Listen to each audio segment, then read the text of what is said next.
الحمد للہ وحدہ والصلاة والسلام علی من لا نبی بعدہ اما بعد فاعوذ باللہ من الشیطان الرجیم بسم اللہ الرحمن الرحیم وعہدنا الی ابراہیم واسماعیل ان طہر بیتی للطائفین والعاکفین والرکع السجود سبحان ربک رب العزة عما یصفون وسلام علی المرسلین والحمد للہ رب العالمین اللہم صلی علی سیدنا محمد وعلی آل سیدنا محمد وبارک وسلم اللہم صلی علی سیدنا محمد وعلی آل سیدنا محمد وبارک وسلم اللہم صلی علی سیدنا محمد وعلی آل سیدنا محمد وبارک وسلم۔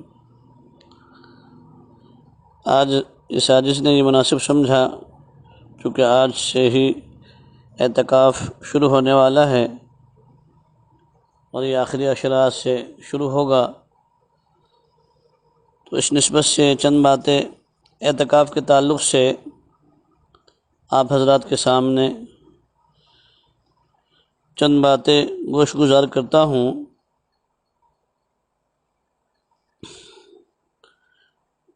شریعت میں جس بھی عبادت کے کرنے کا حکم دیا گیا ہے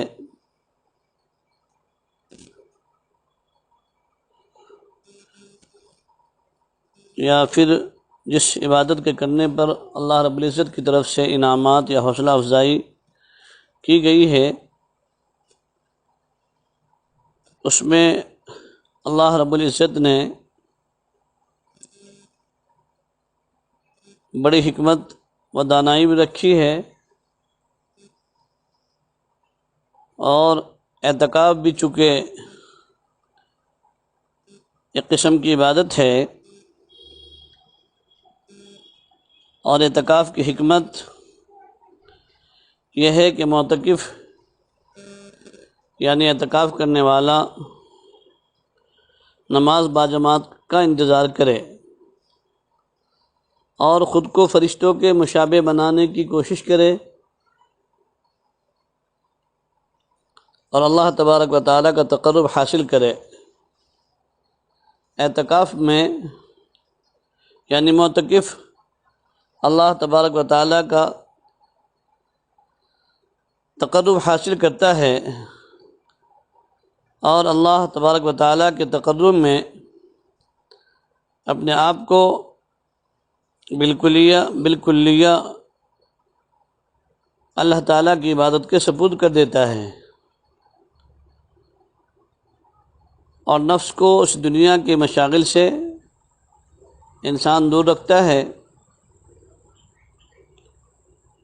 جو اللہ کے اس تقرب سے مانع ہیں۔ اس لیے کہ نفس یہ انسان کی ہر عبادت کے لیے اور ہر معاملات کے لیے آڑے آ جاتا ہے۔ اس لیے تو اللہ رب العزت حالانکہ قرآن کریم میں فرما رہے ہیں کہ ہم نے رمضان کی وجہ سے رمضان کی آمد پر ہی شیطان کو ہم قید کروا دیتے ہیں، لیکن چونکہ انسان کا جو نفس ہے وہ شیطان بنا ہوا رہتا ہے، اور قرآن کریم میں اللہ رب العزت نے اسی لیے فرمایا ہے افرأیت من اتخذ الہہ ہواہ، کہ کیا تم نہیں دیکھتے کہ ان لوگوں نے اپنے نفس کو اپنا معبود بنا رکھا ہے، یعنی نفس جس چیز کے بارے میں انسان کو کہتا ہے انسان اس بات پر جلد سے جلد عمل کرتا ہے، اور جس چیز کا حکم شریعت مطہرہ احادیث نبویہ کے اندر ہوتا ہے انسان اس سے کتراتا رہتا ہے۔ اور آج کل کا تو مزاج ایسا بن گیا ہے، خاص طور سے نوجوانوں کا، کہ علمان والحفیظ انہوں نے تو بس انٹرنیٹ کو ہی اپنی شریعت اور اپنا گویا کہ رہبر اور گائیڈ سمجھ رکھا ہے۔ حالانکہ یہ عاجز بارہا کہا کرتا ہے، اپنے استاذ کا قول نقل کرتا رہتا ہوں کہ ہمارے ایک استاد محترم تھے، اللہ ان کی قبر کو غریق رحمت فرمائے، وہ فرمایا کرتے تھے کہ بھئی تم اگر دین اور شریعت کے اعتبار سے گوگل کو یا موبائل کو اپنا رہبر اور گائیڈ سمجھتے ہو تو پھر کھانے پینے کی چیزوں میں، ایجوکیشن کے معاملے میں صرف انٹرنیٹ پر ہی کیوں اکتفا نہیں کر لیتے؟ کیا ضرورت ہے کالج میں جانے کی؟ کیا ضرورت ہے 10 سال ڈاکٹر کی ڈگری حاصل کرنے کی اور پھر اس کے لیے کروڑوں روپے خرچ کرنے کی؟ انجینئر بننے میں لاکھوں روپے خرچ کرنے پڑتے ہیں اور کالج میں رہنا پڑتا ہے، جانا پڑتا ہے۔ تو دنیاوی اعتبار سے اچھے ٹیچرز کی، اچھے معلم کی، اچھے استاذ کی، اچھے گائیڈ کی تلاش میں رہتے ہیں۔ اچھے اسکول کے اندر جو ہے نا، ہر ماں باپ کی یہ فکر ہوتی ہے کہ میرا بچہ اچھے کسی اسکول کے اندر، کسی کالج کے اندر جائے کہ جہاں سے یہ انسان، یہ میرا بیٹا، یہ میری بیٹی اچھی بن کر کے آئے، اس کی اچھی لائف بن جائے، اس کا ایجوکیشن اچھا ہو جائے۔ تو دنیاوی لائف بنانے کی ہر ایک ماں باپ کو فکر ہے، لیکن آخرت کے بنانے کی نہ کسی ماں باپ کو فکر ہے، نہ ہی کسی فرد کو فکر ہے۔ اس لیے ہمیشہ اس بات کا خیال رکھنا چاہیے کہ ہماری آخرت کی جو لائف ہے یہ اچھی بن جائے۔ دنیا کی لائف کے بارے میں تو اللہ رب العزت نے کہہ دیا ہے، وَمَا مِن دَابَّةٍ فِي الْأَرْضِ إِلَّا عَلَى اللَّهِ رِزْقُهَا۔ اس تعلق کے بارے میں، اس بارے میں تو اللہ رب العزت نے کہہ دیا ہے، اور یہ تو اللہ کے ذمے ہے۔ انشاءاللہ وہ تو دنیا دے گا ہی، اور وہ دنیا تو اللہ تعالیٰ ماننے والوں کو بھی دے رہا ہے اور نہیں ماننے والوں کو بھی دے رہا ہے۔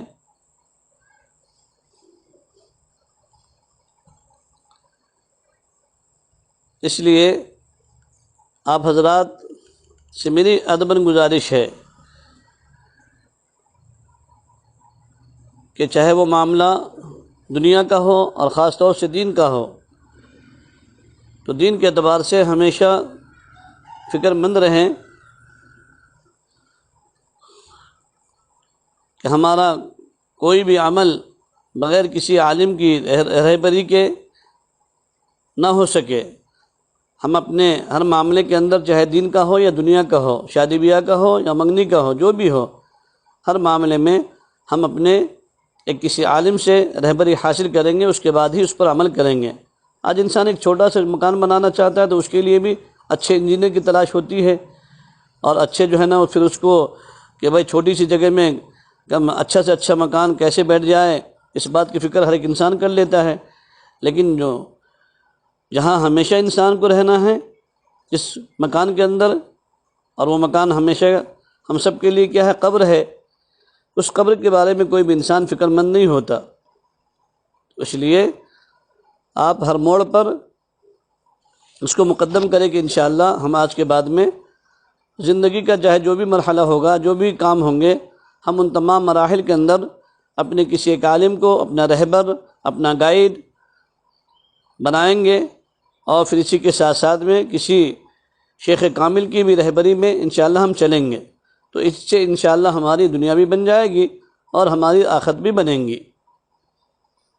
تو اعتکاف کی جو مشروعیت کا اصل مقصد ہے، یہ نماز باجماعت کا انتظار کرنا ہے، اور معتکف اپنے آپ کو ان فرشتوں کے مشابہ بناتا ہے کہ جو اللہ کے احکام کی نافرمانی نہیں کرتے، انہیں جو حکم ہوتا ہے وہی کرتے ہیں، اور رات دن تسبیح و تمہید میں رہتے ہیں، کوتاہی نہیں کرتے۔ اب کئی روز سے بہت سارے احباب کی فون آ رہے تھے کہ اس وقت میں ملک کے جو موجودہ حالات ہے، ان حالات کے اعتبار سے ہر بستی میں، اور خاص طور سے مہاراشٹر کے اندر نہیں بلکہ اس وقت میں اکثر ممالک کے اندر اور ملک بھارت کے اکثر اسٹیٹ میں مساجدیں بند ہیں، عبادت خانے بند ہیں۔ تو اس صورت میں مساجد میں 4 یا 5 افراد پڑھ رہے ہیں، اس کے علاوہ بقیہ حضرات کے لیے ٹھیے بنے ہوئے ہیں، اپنے اپنے گھروں میں پڑھ رہے ہیں، اپنے اپنے دالان میں، بیٹھکوں میں پڑھ رہے ہیں۔ تو کیا ہم وہاں پر اعتکاف کر لیں؟ اس لیے کہ وہاں پر جمعے کی نماز بھی ہو رہی ہے، 5 وقتہ نماز بھی ہو رہی ہے، نماز تراویح بھی ہو رہی ہے، تو ہم اعتکاف بھی یہاں پر کر لیتے ہیں۔ تو ایک بات ہمیشہ یاد رکھیں، اسی لیے میں نے عرض کیا کہ دین اصل میں نام ہے کہ جتنا کہا گیا ہے اتنا کرنا ہے، جیسا کہا گیا ہے ویسا کرنا ہے۔ اس کا نام اصل میں یہ دین ہے اور شریعت ہے۔ اسی لیے اللہ نے اور اللہ کے رسول علیہ الصلوۃ والسلام نے اس اعتکاف کو فرض اور واجب قرار نہیں دیا ہے۔ اعتکاف یہ سنت مؤکدہ علی الکفایہ ہے۔ اگر بستی میں کوئی ایک آدمی بھی یا محلے کے اندر کوئی ایک آدمی بھی اعتکاف کر لے گا تو تمام محلے والوں سے یا تمام بستی والوں سے وہ سنت ساقط ہو جائے گی، وہ سنت گویا کہ سب کی طرف سے ادا ہو جائے گی۔ تو اگرچہ موجودہ حالات میں مساجدیں بند ہیں، عبادت خانے بند ہیں، لیکن پھر بھی کم از کم 3 افراد کی یا 5 افراد کی نماز پڑھنے کی، اذان دینے کی، عبادت کرنے کی اجازت ہے۔ تو انہی 5 میں سے کوئی بھی ایک فرد یا 2 فرد یا 3 یا 5 کے 5 ہی کرنا چاہے تو کر سکتے ہیں، لیکن کوئی ایک کرے گا یا 2 کرے گا وہ مسجد کے اندر ہی کرے گا۔ ٹھیوں پر، بیٹھکوں میں، ہال میں، اپنی چھتوں پر جہاں 5 وقتہ نمازیں ہو رہی ہیں وہاں پر اعتکاف درست نہیں ہے۔ مردوں کے لیے اعتکاف کی جگہ وہ مسجد ہے جہاں پر 5 وقتہ نماز ہوتی ہے، جہاں پر امام مؤذن کا انتظام ہے، اور جہاں پر جمعے کی نماز ہوتی ہو تو زیادہ بہتر ہے، نہیں بھی ہوتی ہے لیکن بہرحال مسجد ہی مردوں کے لیے مشروع ہے، اسی جگہ پر اعتکاف مردوں کا درست ہوگا۔ ٹھیوں کے اوپر مردوں کے لیے اعتکاف درست نہیں ہے۔ ہاں، خواتین اپنے گھروں کے اندر کر سکتی ہیں۔ اور اعتکاف کی بہت ساری فضیلتیں آپ حضرات بارہا سن چکے ہیں۔ اعتکاف کرنا چاہیے، اگر حدیث مبارکہ کے اندر آتا ہے اگر کسی شخص نے 1 سال بھی اعتکاف کر لیا ایک عشرے کا یا 3 دن کا، 5 دن کا، تو اللہ کے نبی علیہ الصلوۃ والسلام نے فرمایا کہ اس بندے کے درمیان اور جہنم کے درمیان 500 سال کی خندق کا فاصلہ کر دیا جائے گا۔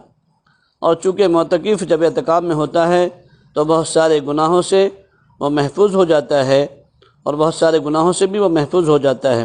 پھر یہ کہ بہت سارے کام وہ ہیں جو معتکف نہیں کرتا ہے، اس کے باوجود بھی اللہ رب العزت اس معتکف کو اس کے برابر ثواب عطا فرماتے ہیں جو انسان وہاں جا کر کے کرتا ہے۔ مثال کے طور پر مریض کی عیادت ہے، نماز جنازے کے اندر حاضری ہے، معتکف تو وہاں پر نہیں جاتا، لیکن اللہ رب العزت اس معتکف کو اعتکاف میں بیٹھنے کی حالت ہی میں ان تمام چیزوں کا انعام اور ثواب اللہ رب العزت اس کے نام اعمال میں مرتب فرماتے رہتے ہیں۔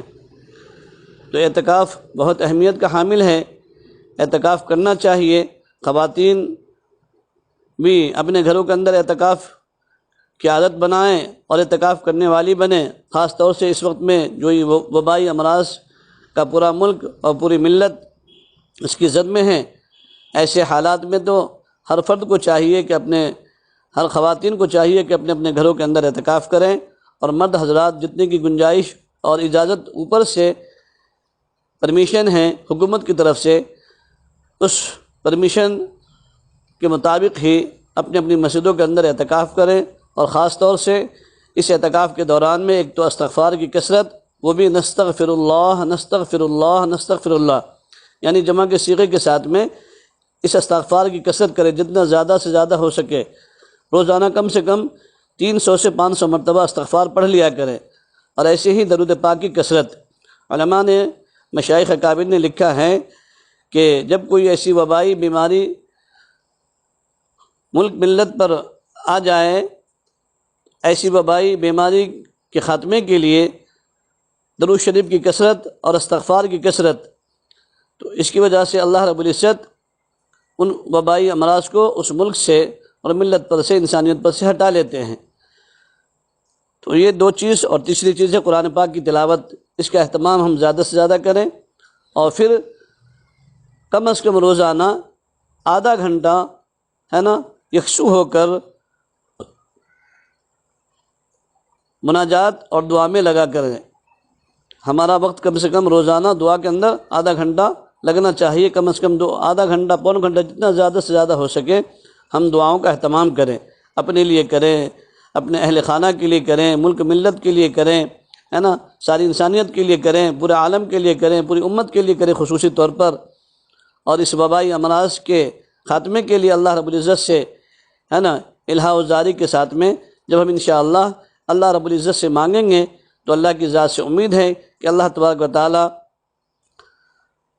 انشاءاللہ ہماری دعاؤں کو قبول کریں گے، اور جب کوئی سائل کسی کے در پر پڑ جاتا ہے اور کسی کے چوکھٹ پر جا کر بیٹھ جاتا ہے اور وہ یہ ارادہ کر لیتا ہے اور عزم مصمم کر لیتا ہے اور اسی جذبے اور نیت کے ساتھ میں بیٹھتا ہے کہ جب تک کہ مجھے اس در سے بھیک نہیں ملے گی میں تیرا در نہیں چھوڑوں گا، تو جب ایک دنیا کے بادشاہ اور دنیا کے مالدار اس فقیر کو کچھ نہ کچھ اپنے در سے، اپنے خزانے سے، اپنی جھولی سے دے ہی دیتے ہیں، اس کی جھولی میں کچھ نہ کچھ ڈال ہی دیتے ہیں، تو وہ تو اللہ رب العزت بڑا کریم ہے، بڑا رحیم ہے نا۔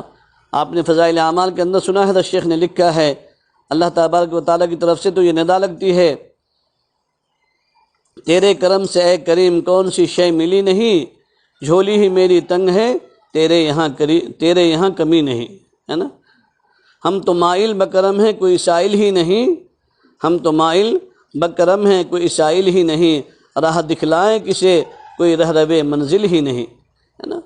تو جب ہم سائل بن کر بیٹھیں گے، فقیر بن کر بیٹھیں گے تو ایسا نہیں ہے، اور اللہ رب العزت کی یہ شان رحیمی اور شان ستاری اور شان غفاری اور شان جود و سخا کے معنی یہ چیز ہے کہ اللہ رب العزت اپنے بندوں کو محروم کر دے اپنے در سے، اس لیے کہ جب ایک دنیا کا انسان آنے والے فقیر کی لاج رکھ لیتا ہے، وہ اپنے در سے خالی ہاتھ واپس نہیں بھیجتا، تو وہ اللہ رب العزت جو ساری دنیا کے بادشاہوں کے قلوب میں رحم کو ڈالتا ہے، محبت کو ڈالتا ہے، تو وہ اللہ جو ساری کائنات کا مالک ہے اور سارے خزانے کا مالک ہے، وہ اپنے در کے فقیر کو، اپنے گھر کے فقیر اور سائل کو خالی ہاتھ واپس کیسے لوٹائے گا، ہے نا۔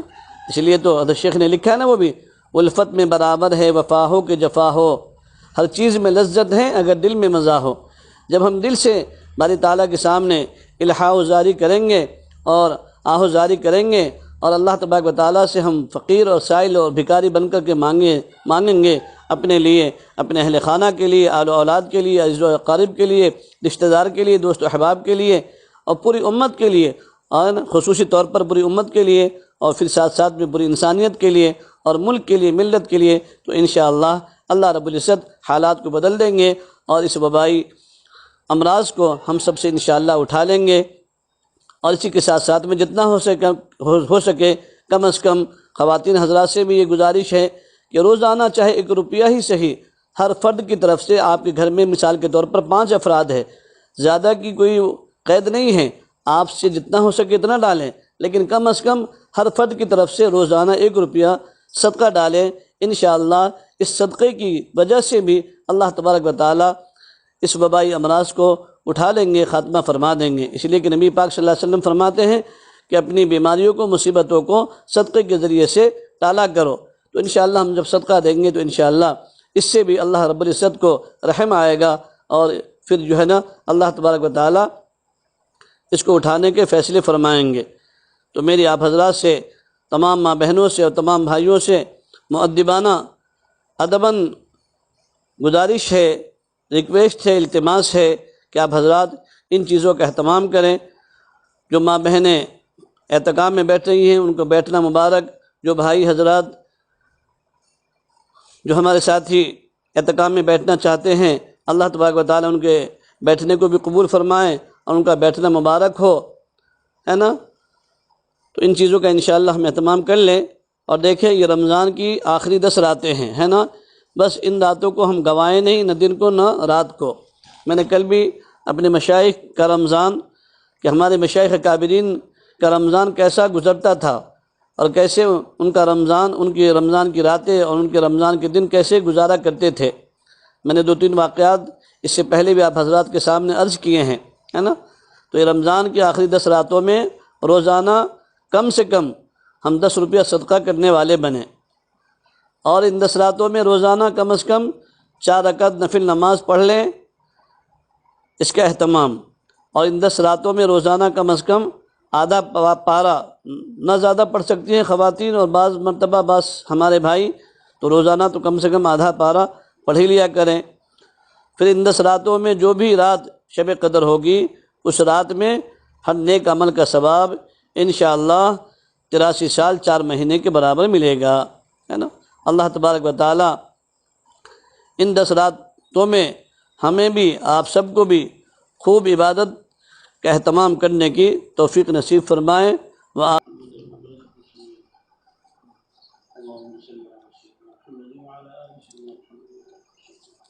بسم اللہ الرحمن الرحیم، الحمد للہ رب العالمین، اللہم صل علی سیدنا محمد وعلی آل سیدنا محمد وبارک وسلم۔ اللہم انکا عفو کریم تحب العفو فاعف عنا یا کریم۔ نستغفر اللہ ربنا من کل ذنوبنا ونتوب الیہ۔ رب ارحمہما کما ربیانی صغیرا، رب ارحمہما کما ربیانی صغیرا۔ اللہم انکا عفو کریم تحب العفو فاعف عنا یا کریم۔ لا الہ الا انت سبحانک انی کنت من الظالمین، لا الہ الا انت سبحانک انی کنت من الظالمین۔ اللہم انا نسألک العافیہ ودوام العافیہ وتمام العافیہ والشکر علی العافیہ۔ اللہم ارزقنا حبک وحب من يحبک وحب عمل الذي يقربنا إلى حبك۔ اللہم انا نسألک الہدى والتقى والعفاف والغنى، اللہم انا نسألک الہدى والتقى والعفاف والغنى۔ اللہم انا نسألک العافیہ ودوام العافیہ وتمام العافیہ والشکر علی العافیہ۔ اللہم انا نجعلک فی نحورہم ونعوذ بک من شرورہم، اللہم انا نجعلک فی نحورہم ونعوذ بک من شرورہم۔ اللہم انا نعوذ بک من الحور بعد الکور، اللہم انا نعوذ بک من الحور بعد الکور۔ اے اللہ ہم تمام کے گناہوں کو معاف فرما، تمام کے خطاؤں کو درگزر فرما۔ اے اللہ بہت گنہگار ہے، اے اللہ بہت خطا کار ہے، اے اللہ ہم تمام کے گناہوں کو معاف فرما۔ اے اللہ ہم تمام کے دل سیاہ ہو چکے ہیں، اے اللہ گناہوں سے سیاہ ہو چکے ہیں، اے اللہ اپنے رحمت سے اللہ اس قلب کو دھونے کے فیصلے فرما۔ اے اللہ ہمارے قلب کو اللہ اپنے رحمت سے دھونے کے فیصلے فرما۔ اے اللہ ہمارے گناہوں کو معاف فرما، خطاؤں کو درگزر فرما۔ اے اللہ گناہوں کو معاف فرما، خطاؤں کو درگزر فرما۔ اے اللہ جو کچھ اللہ ابھی کہا گیا ہے اللہ اس پر خوب عمل کرنے کی توفیق عطا فرما۔ اے اللہ حالات کو درست کرنے کے فیصلے فرما۔ اے اللہ ہمیں اپنے اعمال ٹھیک کرنے کے فیصلے فرما۔ اے اللہ اپنی زندگیوں کو بدلنے کے فیصلے فرما۔ اے اللہ اپنی زندگیوں کو بدلنے کے فیصلے فرما۔ اے اللہ اپنی ہدایت کو عام فرما۔ اے اللہ اپنی ہدایت کو عام فرما۔ اے اللہ اپنی ہدایت کو عام فرما۔ اے اللہ اس وبا کے اے اللہ اس وبا کے ختم کرنے کے فیصلے فرما۔ اے اللہ اس وبا کے ختم کرنے کے فیصلے فرما۔ اے اللہ ہم تمام کی اللہ اس وبا سے اللہ حفاظت فرما۔ اے اللہ ہم تمام کی اللہ اس وبا سے حفاظت فرما۔ اے اللہ جو ہمارے بھائی اللہ اس دنیا سے اس وبا کی وجہ سے چلے گئے ہیں، اے اللہ ان تمام کی مغفرت فرما۔ اے اللہ ان کے گھر والوں کو صبر جمیل عطا فرما۔ اے اللہ ان کے گھر والوں کو صبر جمیل عطا فرما۔ اے اللہ علماء امت کی حفاظت فرما۔ اے اللہ امت کے علماء کی حفاظت فرما۔ اے اللہ امت کے علماء کی حفاظت فرما۔ اے اللہ ان تمام کا سایہ اللہ ہمارے سروں پر تادر قائم فرما۔ اے اللہ ہمارے سروں پر تادر ان تمام کا سایہ قائم فرما۔ اے اللہ ہم تمام کے اساتذہ کی عمروں میں خوب برکت عطا فرما۔ اے اللہ والدین کی عمروں میں خوب برکت عطا فرما۔ اے اللہ والدین کی عمروں میں خوب برکت عطا فرما۔ اے اللہ اکابرین کی اللہ حفاظت فرما، اکابرین کی عمروں میں برکت عطا فرما، اکابرین کی عمروں میں برکت عطا فرما۔ اے اللہ ہمارے گناہوں کو معاف فرما، خطاؤں کو درگزر فرما۔ اے اللہ ہمارے گناہوں کو معاف فرما، خطاؤں کو درگزر فرما۔ اے اللہ رمضان کا اللہ 2 عشرے تو گزر چکے ہیں، اے اللہ ہم نے ان کو کوتاہیوں کے ساتھ گزار دیا، اے اللہ اب تیسرا عشرہ باقی ہے، اے اللہ اس کو اللہ خوب اچھی طرح اے اللہ اس پر عمل کرنے کی توفیق عطا فرما۔ اے اللہ اچھی طرح سے اللہ اس میں اعمال کرنے کی توفیق عطا فرما، اعمال صالحہ کرنے کی توفیق عطا فرما۔ اے اللہ ایسے اعمال کرنے کی توفیق عطا فرما جو آپ کو پسند آئے۔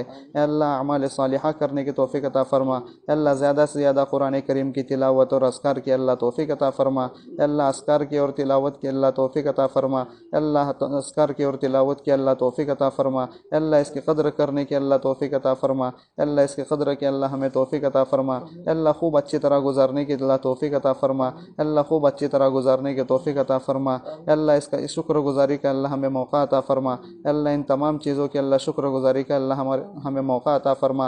اے اللہ ہمیں اچھی صحت عطا فرما۔ اے اللہ ہمیں اچھی صحت عطا فرما۔ اے اللہ اس بیماری سے اور اللہ اس وبا سے اللہ ہم تمام کی حفاظت فرما۔ اے اللہ ہمیں اپنے علم پر عمل کرنے کی توفیق عطا فرما۔ اے اللہ ہمیں اپنے علم پر عمل کرنے کی توفیق عطا فرما۔